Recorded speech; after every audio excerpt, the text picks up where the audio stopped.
ও সব এসে গিয়েছো? এই একটু চোখ লেগে গিয়েছিল আর কি। হাই হাই হাই, বস বস সব।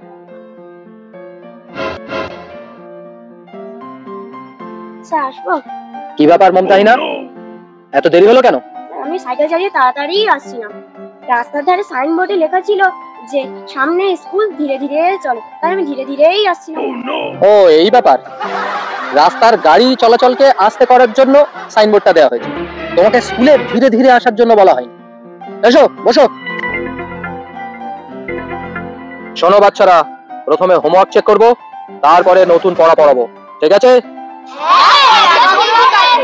এই তুলি, তুই পেছনে কেন বসেছিস? সামনে আয়। পেছনে বসে তুমি গন্ডগোল করবে না, তা হবে না।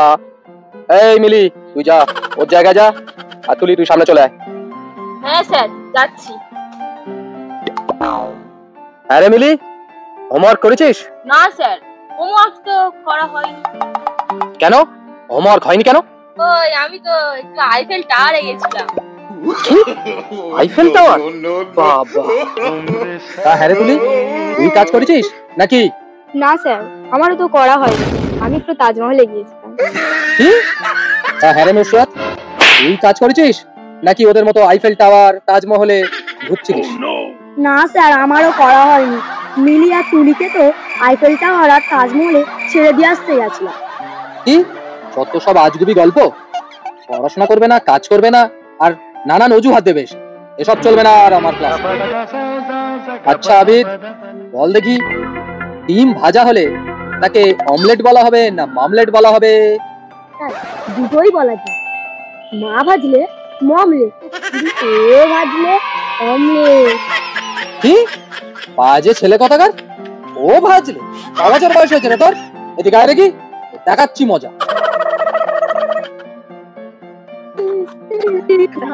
এই সাদিয়া, জলে বাস করে এরকম 5টা প্রাণীর নাম বল দেখি তুই। স্যার ব্যাং। তা বুঝলাম, আর 4টে? স্যার আর 4টে তো, ব্যাঙের মা, ব্যাঙের বাবা, ব্যাঙের বোন, ব্যাঙের গার্লফ্রেন্ড। কি ব্যাং? ব্যাঙের বাবা, ব্যাঙের মা, ব্যাঙের বউ, ব্যাঙের গার্লফ্রেন্ড সব হচ্ছে। ব্যাং ছাড়া বুঝি তুমি আর অন্য কোনো প্রাণীর নাম জানো না? ব্যাং কোথায়? বস ওখানে চুপ করে। আচ্ছা নাসরিন, তুই বল দেখি, মুরগি কেন জিরাফের মতো অত লম্বা হলো না?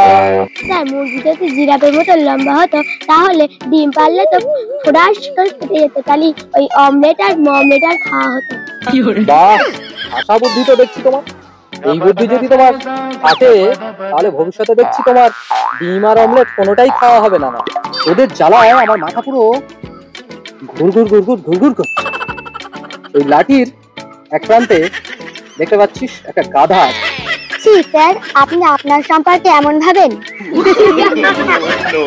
আরে এই প্রান্তে গাধাটা নয়, ওই প্রান্তে আছে। আচ্ছা মিলি, তুই ওই বাঘ আর রাখালের গল্পটা পড়েছিস? হ্যাঁ স্যার, পড়েছি। তাহলে বলতো এই গল্প থেকে আমরা কি শিক্ষা লাভ করতে পারি? স্যার, যতদিন আমরা মিথ্যে কথা বলি সব লোক আমাদের পাশে থাকে, আর যেই আমরা সত্যি কথা বলা শুরু করি লোক আর আমাদের ধারে কাছেই আসে।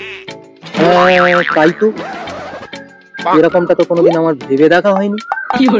স্যার, মিথ্যে যাবো? কি বাজে ছেলে কোথাকার, তোমার মুখ থেকে প্রস্রাব বের হয় না? কেন স্যার, আমার মুখ থেকে তো বের হয় না, আপনার মুখ থেকে কি বের হয় স্যার?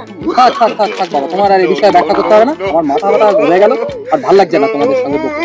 যাও যাও যাও, তোমাদের সব ছুটি, যাও চলে যাও। আর আবির তুমি যাও, গিয়ে আর তুমি ওই যা করতে চাও ওটা করে নাও, যাও।